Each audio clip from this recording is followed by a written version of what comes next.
పరిశుద్ధ గ్రంథం ఛానల్ వీక్షిస్తున్న ప్రతి ఒక్కరిని దేవుని పేరిట వందనాలు తెలియజేసుకుంటున్నాం. ప్రేమ, సంతోషము, సమాధానం సదా మీకు తోడేంటి నడిపించిన గాక.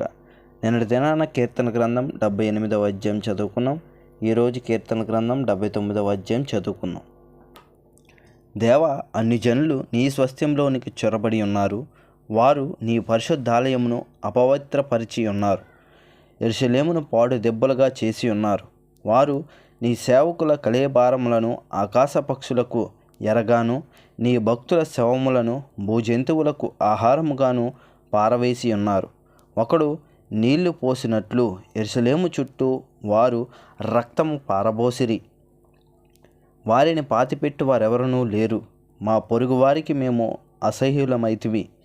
మా చుట్టూనున్నవారు మమ్మను సహించిన ఎగతాళి చేసెదరు. యెహోవా, ఎంతవరకు కోప్పడుదువు? ఎల్లప్పుడూ కోప్పడుదువా? నీ రోషము అగ్నివలె ఎల్లప్పుడూ ఉండునా, మండునా? నిన్నెరగని అనుజనుల మీదను, నీ నామమును బట్టి ప్రార్థన చెయ్యని రాజ్యముల మీదను నీ ఉగ్రతను కుమ్మరించుము. వారు యాకోబు సంతతిని మృంగివేసి ఉన్నారు.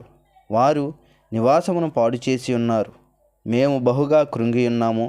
మా పూర్వుల దోషమును జ్ఞాపకము చేసుకొని నీవు మా మీద కోపముగా నుండకుము.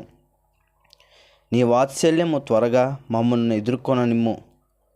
మా రక్షణకర్తవగు దేవా, నీ నామ ప్రభావమును బట్టి మాకు సహాయము చేయుము. నీ నామమును బట్టి మా పాపములను పరిహరించి మమ్మను రక్షింపుము. వారి దేవుడు ఎక్కడున్నాడని అన్ని జనులు పలకనేలా మేము చూచుచుండగా ఓర్చబడిన నీ సేవకుల రక్తమును గూర్చిన ప్రతిదండన జరిగినట్లు అన్ని జనులకు తెలియబడనిమ్ము. చెరలోనున్న వాని నిట్టూర్పు నీ సన్నిధినికి రానిమ్ము. నీ బహుబలాతిశయమును చూపుము. చావునకు విధింపబడిన వారిని కాపాడుము. ప్రభువా, మా పొరుగువారు నిన్ను నిందించిన నిందకు ప్రతిగా వారి ఎదలోనికి ఏడింతల నిందను కలగజేయము.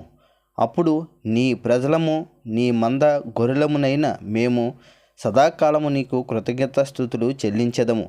తరతరములకు వరకు నీ కీర్తిని ప్రచురపరిచెదము. ఇంతటితో కీర్తన గ్రంథం 79వ అధ్యాయం పూర్తయింది. రేపటి దినాన్న కీర్తన గ్రంథం 80వ అధ్యాయం చదువుకున్నాం. ప్రేమ, సంతోషము, సమాధానం సదా మీకు తోడేంటి నడిపించునుగాక. ఆమేన్.